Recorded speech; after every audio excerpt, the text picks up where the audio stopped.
কমেন্টের মাঝে।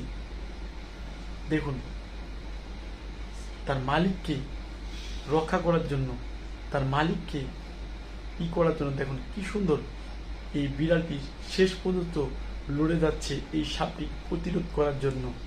দেখুন ভিডিওটি।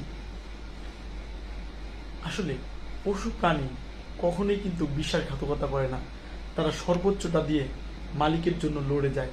তার বাস্তব উদাহরণস্বরূপ এই ভিডিওটি কিন্তু দেখলে আপনারা হাড়ে হাড়ে বুঝতে পারবেন। আমি সাজেস্ট করব না, যদি পারেন তাহলে প্রতিটি বাড়িতে যারা যারা এই ভিডিওটি দেখতেছেন একটি করে বিড়াল আসুন আমরা পালি। কেননা বিড়াল অনেক কিছু থেকেই আমাদেরকে একটু সেফ রাখার চেষ্টা করে। দেখুন ভিডিওটি। একটি বিড়াল কিন্তু আহামরি কিছু তারা চায় না, জাস্ট একটু ফেলে দেওয়া খাবার পেলেই খুশি। দেখুন ভিডিওটি।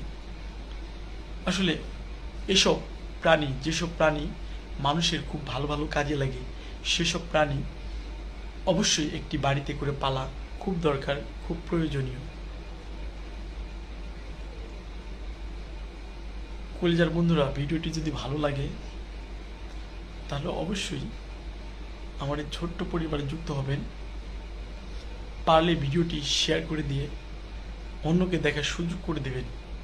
কেননা আপনার একটি শেয়ারে সবাই জানতে পারবে এই বিড়াল সম্বন্ধে জানা অজানা অনেক তথ্য, এবং বিড়াল পালতে উৎসাহী হবে এবং বিড়ালকে ভালোবাসতে শিখবে আপনার একটি শেয়ারে বা একটু ভালোবাসা। তাই বলবো কলিজার বন্ধুরা, কলিজার ভাইরা, যে যেখান থেকে যে যেভাবে এই ভিডিওটি দেখতেছেন, এই ছোট্ট ভাইয়ের ভিডিওটি দেখে যদি ভালো লাগে শেয়ার করে দিবেন। পারলে আমার এই ছোট্ট পরিবারে যুক্ত হয়ে যাবেন। আমি এর থেকেও আরও সুন্দর সুন্দর ভিডিও নিয়ে আপনাদের সামনে হাজির হব। কেননা জানা অজানা সকল তথ্য, প্রাণী সম্বন্ধে সকল তথ্য নিয়ে আপনাদের সামনে হাজির হব। যদি এই ভিডিওতে কিছু শিক্ষণীয় থাকে এবং না বলা কথা যদি বলে থাকি তাহলে অবশ্যই কমেন্টে জানিয়ে যাবেন। নেক্সট ভিডিওতে আমি খুব সুন্দরভাবে উপস্থাপন করে বুঝিয়ে দেওয়ার চেষ্টা করব সেগুলো কথা, যেগুলো কথা আপনারা কমেন্টের মাধ্যমে রেখে যাবেন এখানে।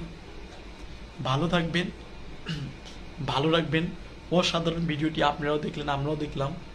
তাই অবশ্যই ভিডিওটি যারা প্রাণীকে ভালোবাসেন, বিড়ালকে ভালোবাসেন, অবশ্যই শেয়ার দিবেন। আর অবশ্যই আমার ছোট্ট